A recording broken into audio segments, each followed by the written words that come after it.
Oras ng kagipitan. Good morning, Doc. Welcome back. Doc, good morning po. Start na tayo. Kung sino ang nagbabalat kayo.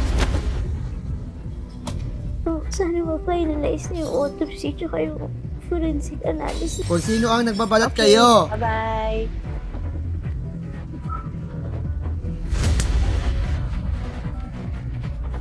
Kilatisin mabuti para hindi nagsisi sa huli. Anong ginagawa natin dito? Sir. Ang pagtulak mo kay Paco sa bangin. So answer me.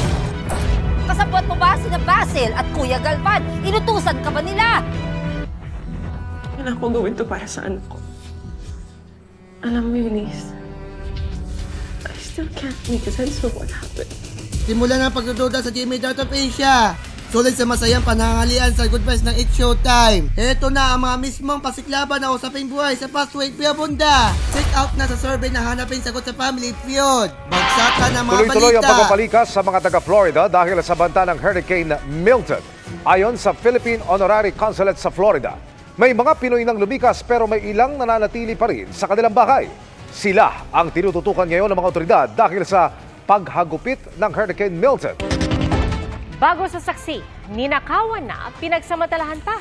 Yan umano ang sinabi ng isang babaeng Chinese sa mga kapwa niya Chinese. Magpapalit lang sana ng pera ang biktima na mangyari ang krimen. Araw-araw at gabi-gabi mong dapat tutukan ang ating Jimmy After Prime at Jimmy Prime.